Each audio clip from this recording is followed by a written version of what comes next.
everybody, and welcome to our Saturday and kind of slightly Friday recap of Star Wars Celebration here in Anaheim. This is Star Wars Celebration 22, and we are going to be talking about everything in the world of news and announcements that has happened today and yesterday. Yesterday there wasn't really anything panel-wise to talk about, so we kind of just didn't do a recap, and we're going to talk about Jedi Survivor right now.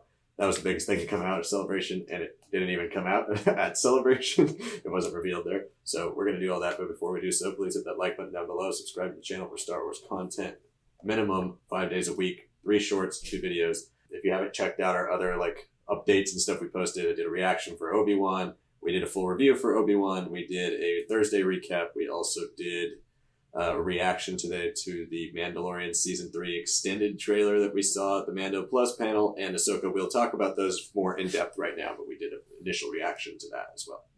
So first thing, let's just start off with the Friday thing, which was Jedi Survivor. It was really the only major piece of news that came out yesterday, and it wasn't even a panel at Celebration, but yeah, I'm really digging what they look like they're going for in this trailer. The cinematics all look really nice. Obviously no gameplay yet. It said 2023, which is to me not too promising because you feel like if they were far along, they would be confident enough to say spring 2023, which usually can be anywhere from February to May. I'm guessing late 2023, if not possibly a push to 2024. But very excited about what we saw. Yeah, I mean, I'm hoping it's summer. It feels like it would be a fun summer game. Kind of like how when a movie comes out and it does really well, and then the sequel's greenlit, the sequel's always set in the summertime to be released. Yeah. Kind of feels like that with Fallen Order and its success. I mean, there's not really much to talk about in the trailer. The Palin guy that we see, the Uda Palin, I know when we first watched it, we were like, is that the Grand Inquisitor? I was like, the robes are different. It kind of looks a little bit chubbier and all that. It seems a little bit more worse for wear than the Grand Inquisitor should be at this point in time. We know it's now, according to a StarWars.com article, it's a Utapauan senator. So at least they're not rehashing any of that stuff with the Inquisitorius. I feel like they'll maybe still have a presence, but it'll be very minor. Mm-hmm. We didn't see Marin or Sarah or anybody else, but we did get confirmation this is set 5 years after Jedi Fallen Order. That would line up with Obi-Wan Kenobi. So yes, and a ton of the stuff they've been doing lately in Star Wars canon. So it seems like that's kind of the midway point between 3 and 4 is an era they really want to explore. Yeah, some really cool shots. The person in the tank, very excited to see who that turns out to be or what that turns out to be. I mean, if they're really committed to exploring different things about the Force and all that, this would be a great way to just put the High Republic into games. That'd be really cool. Just bring in a character. We've seen so many things about the Bashar Val and Charles Soule Star Wars and the Blade of Bardota and the High Republic panel repeated again when we saw Charles Soule again today. So I'd love to see something like that. I'd love to see obviously the Night Sister stuff and all that. The way they describe it on the website, it seems like they're all still around. They're still a crew specifically. It just, is it going to happen? But yeah, I mean, I'd love to see this have a Kenobi appearance of some sorts. That'd be cool. It'd be hype because, I mean, now it makes kind of sense why they go for Cameron Monaghan to be cast into this character, Cal. You could have just gotten someone else, just some voice actor, and then kind of modeled it around them. Yeah. But this is he's a real actor. This has potential for some crossover. Kenobi might, become a bit more helpful discreetly in his own way. Maybe we'll see. Yeah, hopefully it crosses over with something. I mean, I think it's very likely we see him in live action at some point. Yeah. So hopefully that's sooner rather than later, and it looks very cool. But nonetheless, now let's get into everything that was Saturday, because we have a huge day. We attended 4 panels today, starting with Mando Plus, then Tales of the Jedi, and comics, Marvel Comics, and Del Rey. So we have a lot of things to run down. We're going to try to give a succinct, brief, but insightful thoughts here. Quite quickly, we'll start with the Mando Plus panel, which was very exciting. As you would expect, starts out with Dave Filoni, Jon Favreau, just kind of talking about stories about the Mandalorian. This is the first celebration we've had post Disney Plus launch. So a lot of behind the scenes stories about Mandalorian that we haven't really heard before because they haven't been in front of us since 2019. So stuff like that, back and forth, and the usual suspects all come out: Giancarlo Esposito, Pedro Pascal, the two stunt doubles that play the Mandalorian, Katie Sackhoff. Who else was there? Emily Swallow, Carl Weathers. Basically everybody you expect, and then Rosario Dawson. Rosario Dawson, and then they play the trailer. Yeah. And we're like, all right, it's the same one we saw the other day. And then the last 45 seconds happen, and it's all Mandos the whole time. I mean, if you've had a chance to hear about it, or even were able to see it, and then come to the panel today, or just saw some leaks or something online, it was the ending line kind of confused us when we first talked about it on Thursday. Mm-hmm. Why does Bo-Katan say it seemed very abrupt. Yeah, it's just why would you say your dad's not the only Mandalorian? he's met you, he's met you, even he's met several at this point. And then I was like, okay, we're just rewatching, and then he just continues, and we see Paz Vizsla just shooting his big machine gun, a bunch of them all around.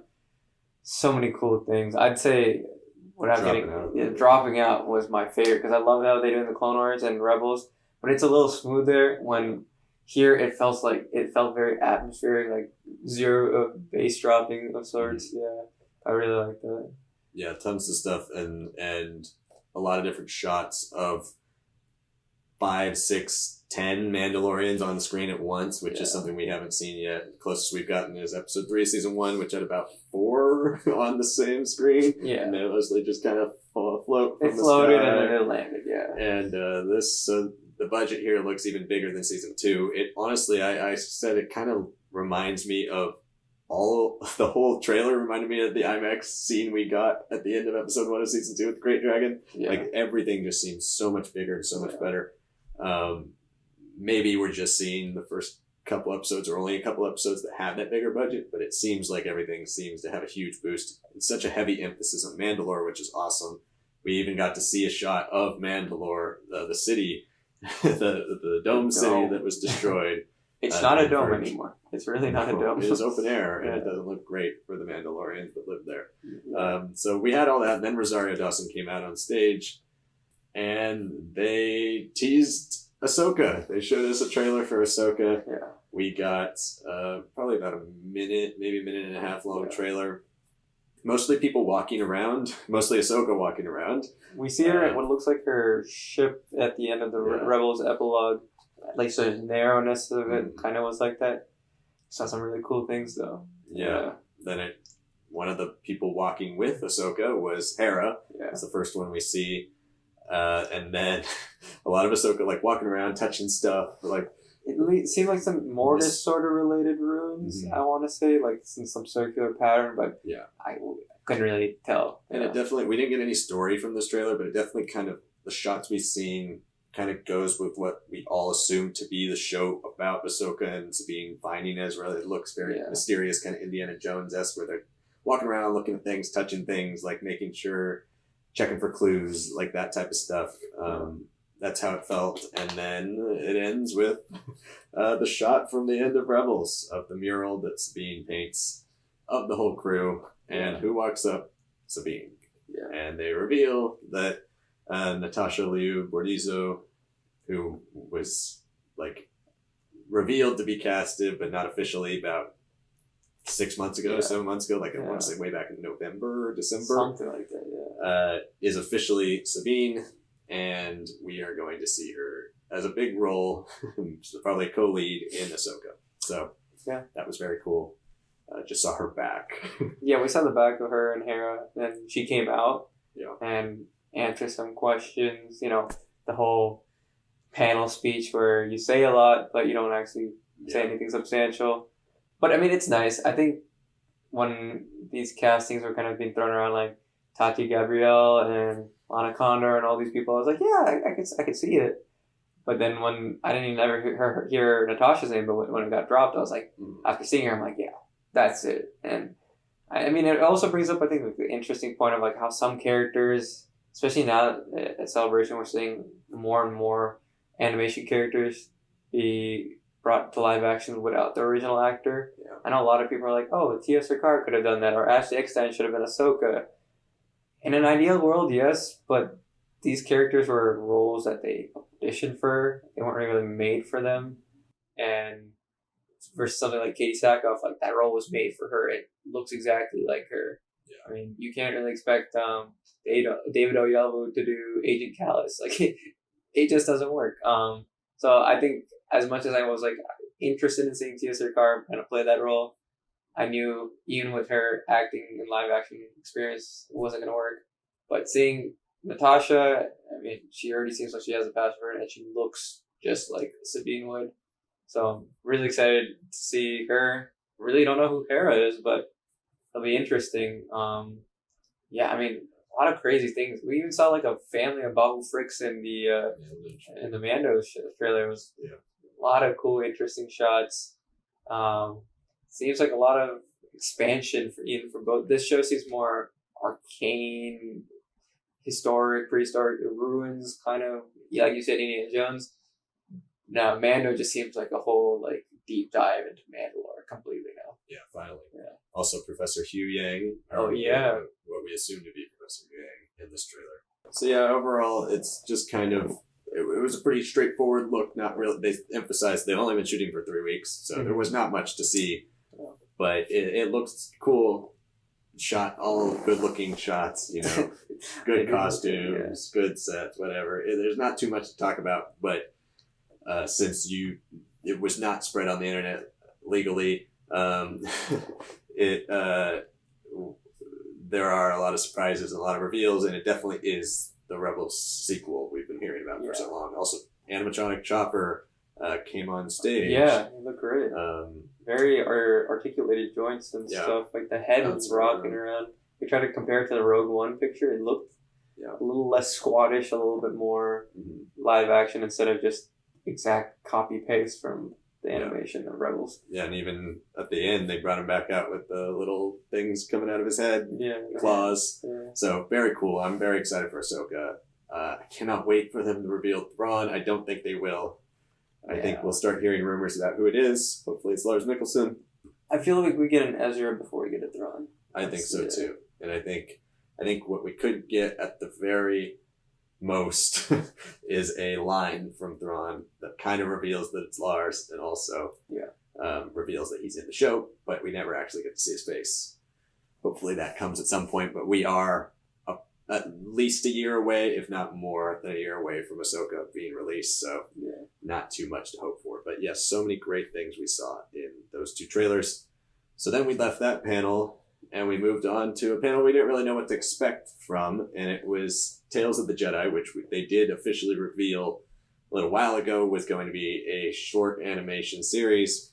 Anthology, from Dave Filoni. And so that's all we kind of knew about it. And so we got there, and it was, as you would expect, mainly a one-on-one conversation with Dave Filoni about the creation of the show. He talked about writing these shorts on plane flights from what I would assume is LA to San Francisco when he was making Mandalorian, and also helping with Bad Batch and other animated projects up in San Francisco, and then coming down to LA to do Mando.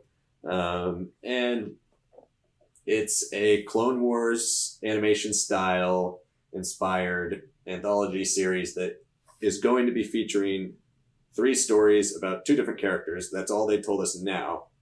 The 2 characters being Ahsoka Tano, as you would expect from Dave Filoni, and Count Dooku, with Liam Neeson reprising the role of Qui-Gon Jinn as he said an older version of Qui-Gon Jinn, so we're not really sure which is considered older, but it also his son's playing the younger version of Qui-Gon Jinn, which is. I mean, I'm assuming the differentiation is if he has a beard, it's Liam. If he doesn't have a beard, it's probably his son. Yeah, that's probably a good observation. So then they moved into showing us the first full short, which was about Ahsoka as a baby and her birth, and then a little trial she goes through with her mom when she's 1 year old, and it was pretty cool. The animation's fantastic. Oh yeah. Story, it's a short, so the story is simple to the point. You can kind of see where it's going from the start, but also well done. I enjoyed it, and it's a nice little piece of Ahsoka history to have. Yeah, it's strange. I mean, the episode's called, I believe, Life and Death. Life and Death, and that's kind of the key lesson. Like, Filoni was describing each of these shorts is more, like, every single animated show that he's made has had, like, a moral lesson or some sort of plot-based reasoning for young kids to look at and say, okay, this is why these things happen or whatnot. And this is no exception. It might be a little bit more overt about it, but because it's shorter, it has the right amount of impact without being overbearing. Yeah, I mean, it was a great episode. It's like being Tales of the Jedi. I think for me, I had two observations about that. It's like, it's more fantastical in a way. It's not so much like grounded war or anything. Especially this short is not. He did say there's like 3 each for Count Dooku, 3 for Dooku, 3 for Ahsoka.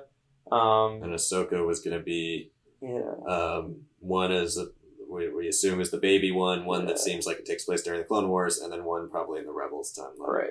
And Dooku's all his time as the Jedi. Dooku's all his time as Jedi. I mean, we don't know exactly when and where, but it's the fantastical element that I think they really added a little bit more juice to the Clone Wars style. Because if they went just pure Clone Wars style, it'd have been fine. But Clone Wars style is more like figurine-like, and as smooth and wonderful as it is, that's still the base. This one felt like a little bit more rounded corners, a little bit more flowiness to it. And I think that, like, especially because a lot of this episode is very much naturalistic environments and all that, and kind of the connections there. It all felt really, again, fantastical, but not without being like a huge fantasy sort of thing. It had the right amount there, just spruced in. And then to my second point, I mean, they used the same for the title, Tales of the Jedi. It looks exactly like Tales of the Jedi, the comics. So I'm hoping that was an intentional choice, that they're not going to forget the original tales and stuff like that.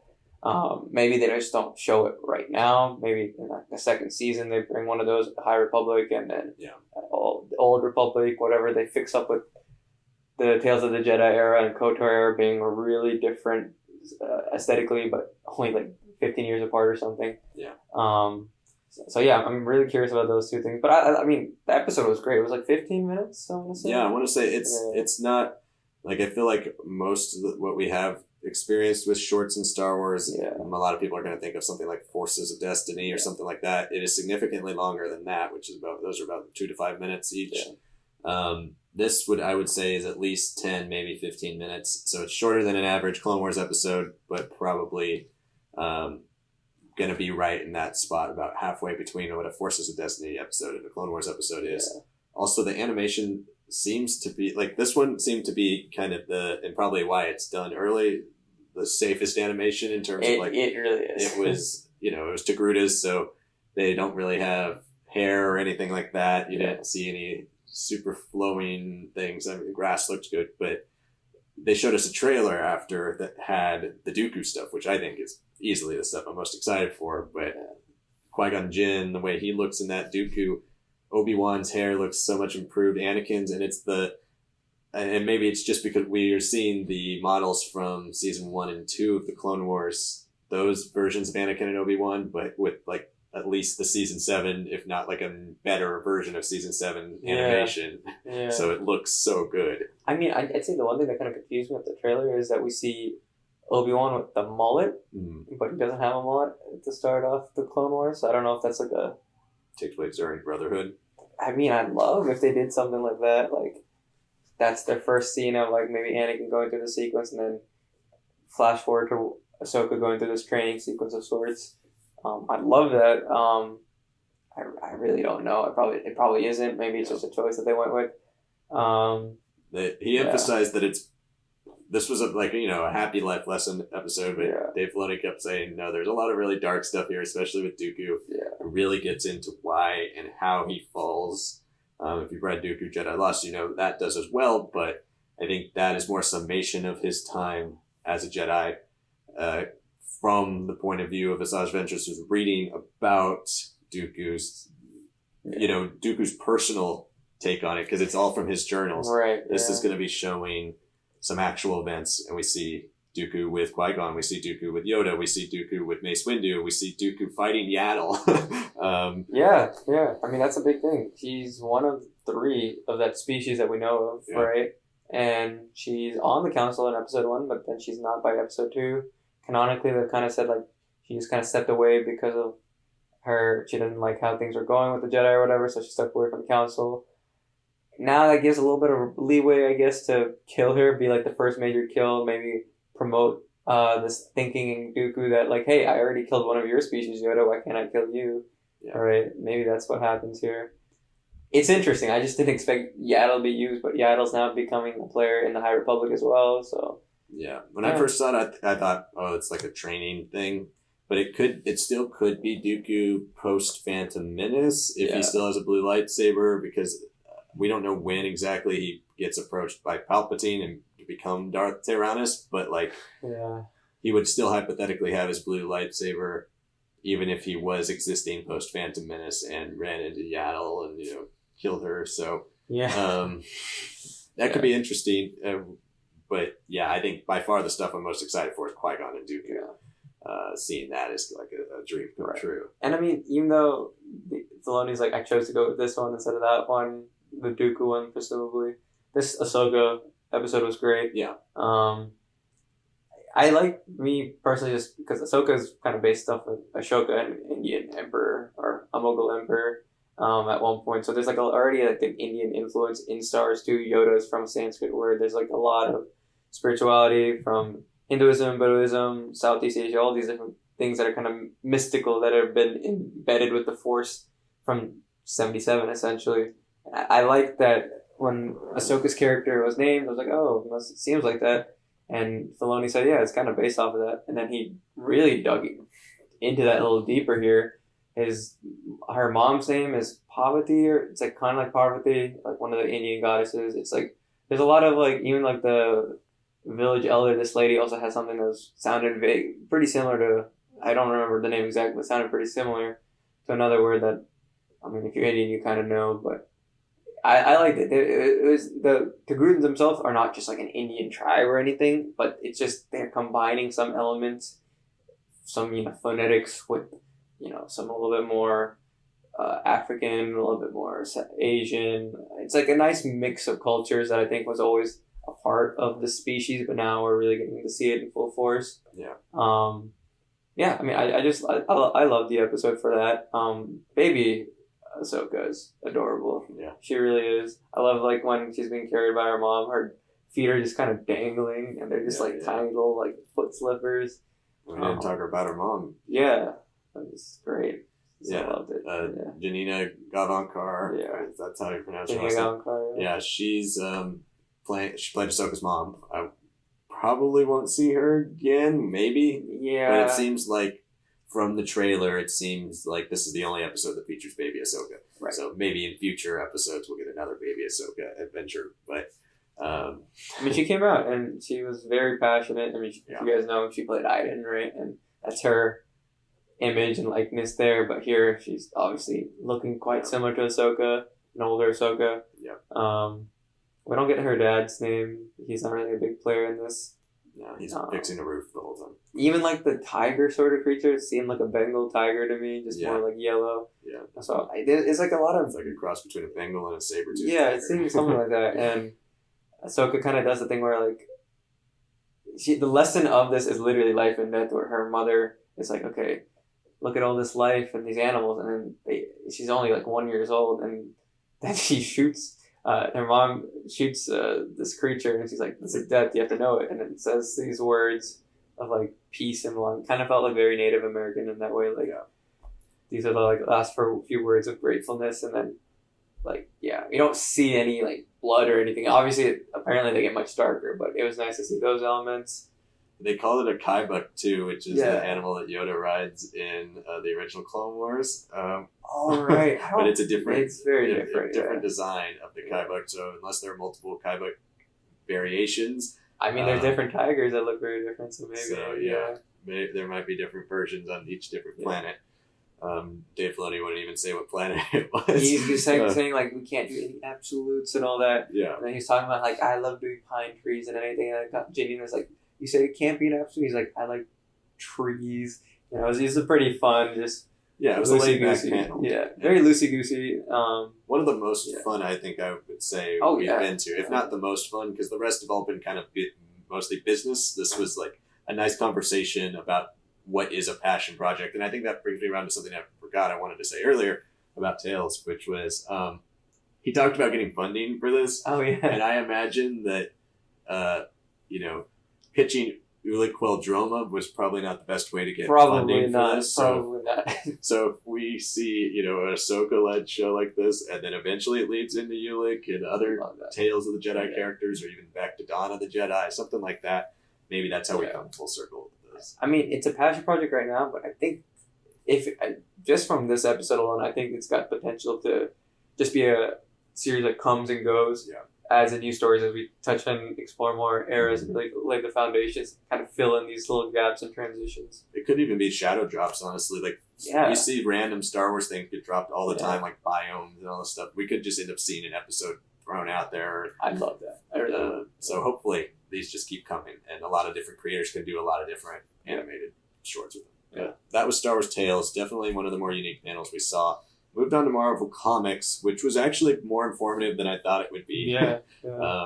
We didn't get any massive changes to the schedule, but we got a couple comic reveals as well as some of the other stuff that we knew was coming out. More details about it. First thing we talked about was the High Republic Volume 2, written by Kevin Scott and drawn by Ario Anindito, the same team that did the Volume 1.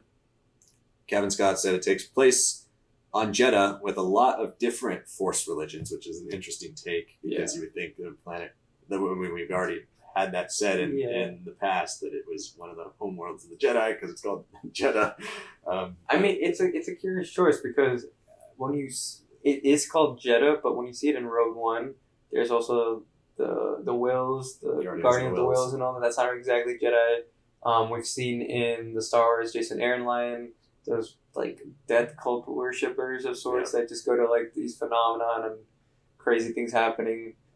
So it's clear that there's a lot more. I just think the wording was curious that the Jedi are just one of many. It's a melting pot that's almost a boiling pot. They said and he said they're almost like a minority religion on there. They're not the dominant one. Right. And I think that kind of does make sense if the Jedi were originally on Jeddah and then they're like, we have to go to all these other places, and then they leave. And all these other people, because it is the center, you start sprouting a bunch of different variations of the same thing. Right. That makes sense in real life. We also talked about the Blade, which we talked about a lot on our Thursday video. We're not going to go too deep into that, but tragic story about Porter Angle. And he said it's a mainline though, right? I think. Is it a mainline? Because they said because of the popularity of how things were, we're going to have 2 High Republic lines because they really emphasize just how big of a success it was. So I was under the impression it's the main line. Didn't really feel like a mini series or anything. Yeah, they were kind of vague on what each thing they were talking about was. The only difference between what Charles Soule said last time on the High Republic panel and what he said this time was he talked a lot more about lightsaber dueling in this one, and drawing lightsaber dueling and stuff like that. I'm looking forward to seeing what the art is there. Then we moved on to his Star Wars book, which they talked about 24, 25, and 26. 24 is officially wrapping up the Zara storyline.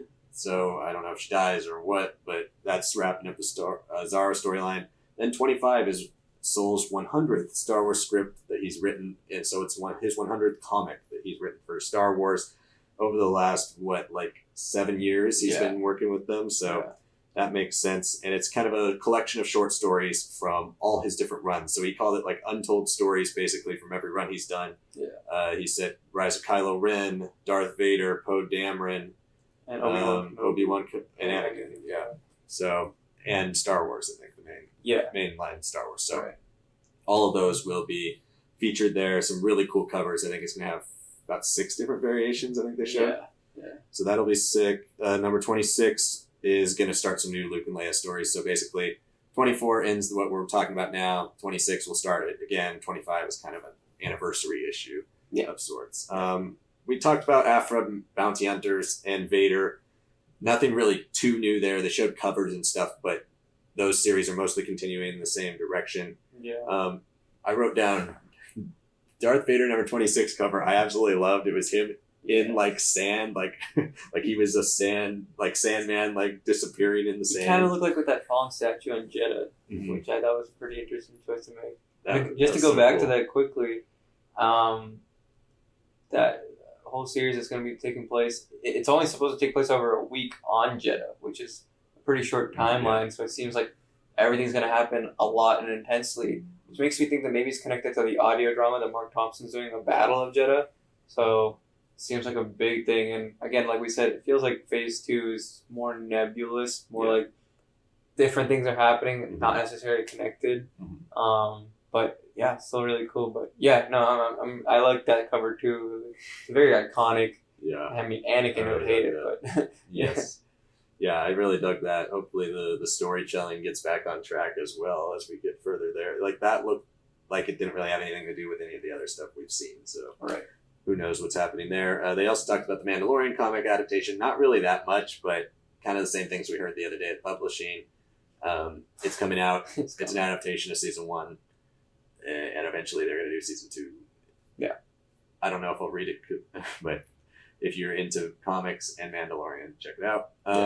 They also talked about Obi-Wan, which I did not realize was an anthology series, but they confirmed it's an anthology, 5-issue anthology miniseries.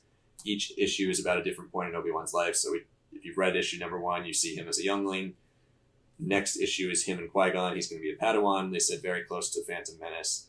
And then it's him right at the beginning of Clone Wars, right at the end of Clone Wars, and then as Ben. So, looking forward to seeing all those. I enjoyed issue number 1, but I feel like there's more story to be told there. It's strange that it's an anthology series. Yeah, it felt like a very safe thing to just go with like his youngling tribe stuff. But I think it does highlight, like, even in the simplest of stories, Obi-Wan is very loyal. He cares about his friends deeply, but he has his own rules and principles. So yeah, for sure. And so, what's the last one they talked about? Was it Han Solo and Chewbacca? That it's going to have some fun directions and also connections with a lot of the stuff Charles Soule is working on. Right. And especially in Crimson Reign, he said, or post Crimson Reign, but those events that follow Crimson Reign, War of the Bounty Hunters, all those. He said it's heavily tied in. They talk all the time on writing meetings that's about where they're going, so they can all tie stuff in. And Alyssa Wong said it was very funny, so I'm looking forward to reading more and more of it. But we still are waiting for issue number 2, I believe. The only big series they announced, new series, is also, it's not a mini series technically. I think it would technically be called a maxi series. Yes. It is Yoda. It's just called Star Wars Yoda, and it is 3 collections of 3 different 3-issue stories that are all in one series. So I think it's about 9 months long, and the first 3, second 3, and third 3 are all written by and drawn by the same team. So the first 3 are written and drawn by Kevin Scott and Nico Leone. Second 3 are Jody Hauser and Luke Ross. Third 3 are Mark Guggenheim and Alessandro Miracolo. First one takes place on Dagobah, or they all take place on Dagobah, with Yoda like reliving lessons he's taught in the past. Yeah, through meditative states and stuff like that. So it is kind of like the Obi-Wan series in that regard, where it's like Yoda in 3 ABY, like remembering things in the past, or Obi-Wan one is him writing the journal right before episode 4, so it's kind of similar. But the first story is talking about him in the High Republic. They also said that's the youngest we've ever seen him so far. Yeah. So that'll be cool. So I'm assuming it's even earlier than all the stories we get in Phase 2. That's the Kevin Scott story, as you would imagine. Then we see him before the Phantom Menace training Dooku. He wants to get Dooku to come back because he's feeling like a little disconnected, and he wants Dooku. He doesn't know that Dooku's like his failings and his anger and his need to be like the chosen one, or the one with the most power and control is starting to like build up. But he knows there's like some disconnect with his former Padawan, so he asks him to come and like help train, right? Take on a Padawan, not necessarily take on a Padawan, but help with training. Mm-hmm. And the way it's described, it doesn't really go well. So So then the last arc was written by Mark Guggenheim, who wasn't there, so they didn't really talk about it but yeah, it's gonna all connect and kind of end in some. He said where Yoda has to face all these lessons. So I don't know if he goes into the cave, something like that, which would also connect to Empire Strikes Back and like Clone Wars, him leading Luke into the cave. So since it's right before that period, I think that's probably a good bet. Sounds like an interesting series. I'm looking forward to seeing it.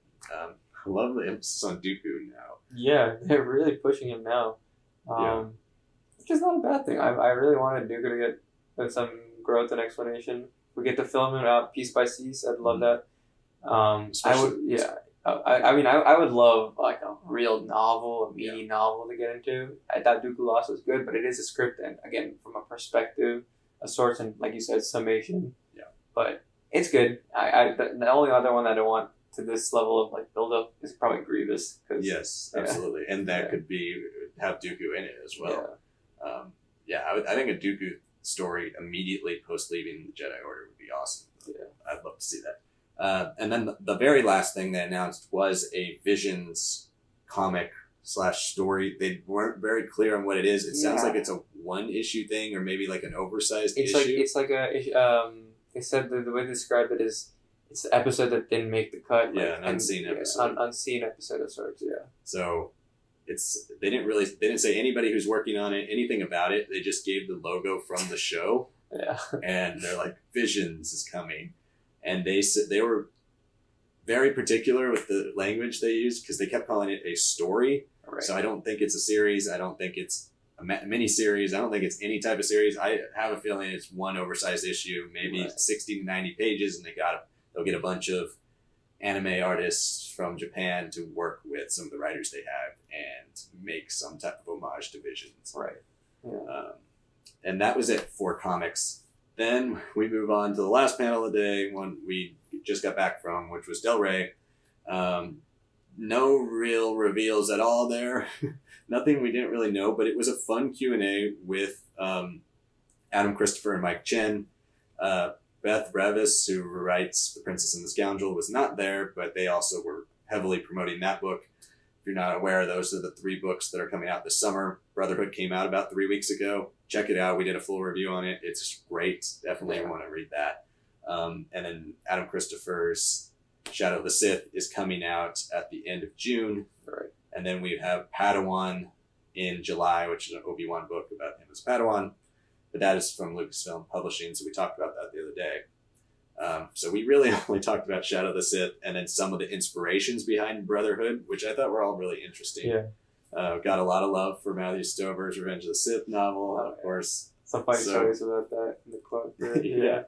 Overall, it was kind of more of a fun, chill panel. It was a nice one to have at the end of the day because it was just relaxing. I didn't type any notes because after like 10 minutes, I was like, this is not going anywhere. We were in lines the moment we got to the convention. It was a fast day for us, but we didn't even have time for lunch. We just took a nice meal after because we were like, we can't miss any of these panels. We're on standby. We got into all of them, which is great, but it was exhausting. It was a long day, but it was a cool panel. We got to learn a lot of behind the scenes stuff, a lot of teases that get me really excited for Shadow of the Sith. I mean, I don't know if I could have been more excited, but there's a lot of really cool things. Confirmation that the character is pronounced Kaiza. Also confirmation about the names for Rey's parents. He was very interesting to listen to. I liked a lot of the stuff. He had a lot of good tidbits. He made a confirmation that Luke and his dad talk. Yes. Luke and the editor-in-chief, I forget her name, Jen or something. I forgot her name. She really made an emphasis like this was everything you could have wanted from them, like perfectly in tone with their characters. He loves to shit on Ochi, and we love to shit on Ochi a little bit on our channel when it comes to the comics.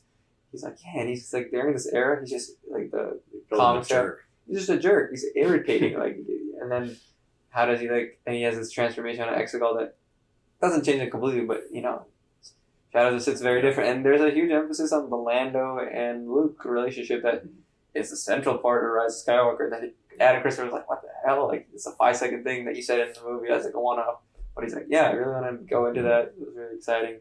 So I feel a lot more confident about that book.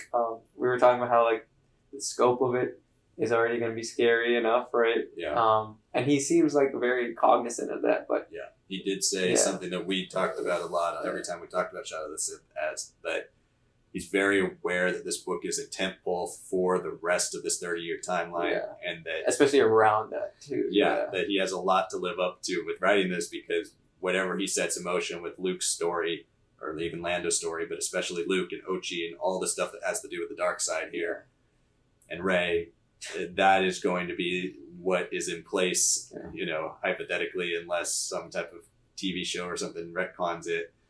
Hypothetically, that's what would be in place for canon for the future of the next 30 years in between Return of the Jedi and Force Awakens. So, and I don't think they really retcon the novel yet. They kind of retcon some elements of Ahsoka. Yeah.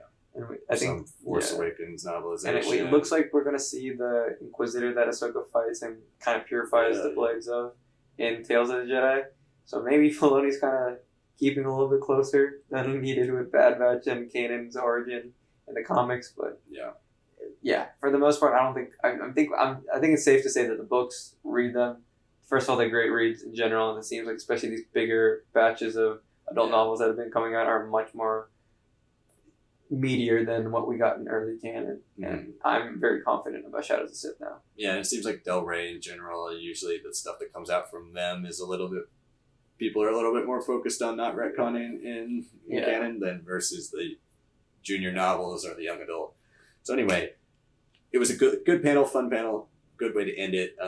Really dug a lot of what Mike Chen said as well about Brotherhood and his inspirations from that, and watching all the Clone Wars and all of that stuff. It was really interesting to hear all their thoughts, and also looking forward to Princess and the Scoundrel. I mean, I love the tidbits about Princess and the Scoundrel that we got. Like, there's not much, but like there's apparently a party with Ewoks on Endor. That the Ewoks like is a sort of bachelor party for Han that they weren't invited to, and then Han kind of gets mad that they're drinking all his alcohol and stuff. Lando throws the bachelor. Lando throws a bachelor party. He calls it one apparently. And for Han's fit for the wedding, Han's like, a clean shirt I guess is enough. But for Lando, the most stylish man in the galaxy, he probably gets him a little dappered up a bit. Yeah.